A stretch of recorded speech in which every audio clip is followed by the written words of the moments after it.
Hey, welcome to the IHC Craft Room. I'm Mary, and I'm excited to show you how I made this glass etched vase. I picked up this vase at my local dollar store for like $5, and I used some etching cream and some painter's tape to make this super simple and elegant design. Let me show you how you can make one just like this at home. Grab all your stuff, and let's get crafty. This is Mary. Welcome to the IHC Craft Room. We only have one item for materials this time, and that's a 9.5-inch glass vase that I picked up from Dollarama. For tools, we'll begin with paper towels, a heat gun, painter's tape, rubbing alcohol, Armour Etching cream, a scraper, a paintbrush, a wood stir stick, a face mask, safety glasses, and a pair of rubber gloves. Let's get started by using some rubbing alcohol to clean the entire surface of the vase. This will help our painter's tape stick better. Since I'm using painter's tape to create the design instead of a stencil, this is going to really be a matter of taste and preference. My plan is to create two parallel thin lines that wrap around the vase like a loose squiggle, I guess. I'll just keep adjusting the tape until I have a narrow strip of glass visible all the way from top to bottom.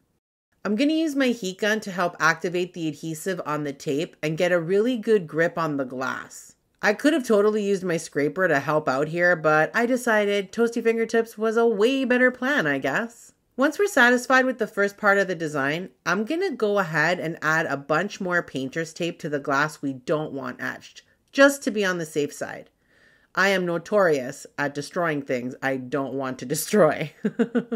Here's something I learned from the first time I ever etched glass. By the way, you can check out that video right over here. What I learned was that you have to stir that etching cream like you're trying to churn butter. Give it a super good stir. Scrape the bottom and sides and make sure you get it really well incorporated. What we want is a nice, thick paste-like consistency. Think Elmer's glue. The key to using etching cream outside of stirring it like a big pot of drama is that you need to add a super thick layer. It really feels excessive, I'm not gonna lie, and my tight-fisted soul wants to use much less. But I avoided that tightwad temptation and made sure to put a thick layer all over the area I want to etch.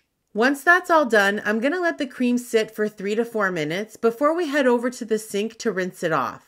Remember to keep your safety gear on the whole time. This etching cream gives off a lot of stank, so keep that mask on for the whole performance, okay? I'm just gonna run this under lukewarm water, and using some paper towels, I'll wipe that cream off, and then peel off the painter's tape before we dry the vase off in preparation for round 2.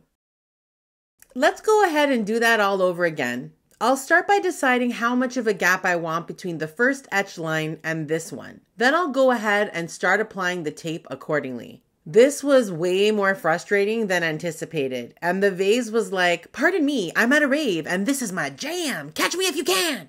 But in the end, I managed to get the tape where it needed to be, no matter how annoying it was. I gave it another blast from my heat gun just to make sure that the tape was stuck really well to the glass so that we can avoid the etching cream bleeding underneath it and ruining our design.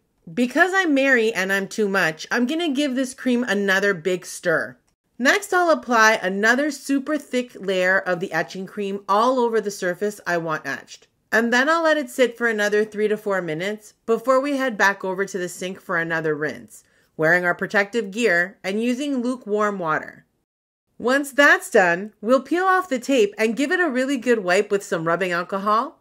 And then it'll be time to fill this beautiful vase with some water and fresh roses. Isn't she pretty? So what do you think? Super simple, right? And really customizable. You can use that painter's tape to really make any design you want. I'm really thrilled with the way this came out. I wanted it to be simple and elegant, and I'm really happy with it. And I can't wait to put this on my table. I mean, who's going to be upset about a beautiful bouquet of roses on their table in a vase that they etched themselves? I mean, I'm not going to complain. If you're interested in watching another video on etching glass, check out this one over here. And if you want to learn a little bit about candle making or maybe even wreath making or dot painting, check out one of these videos. I'm telling you, you're going to learn a lot of great stuff on this channel. So come on back and don't forget to subscribe so that we can continue to get crafty together. Toodaloo!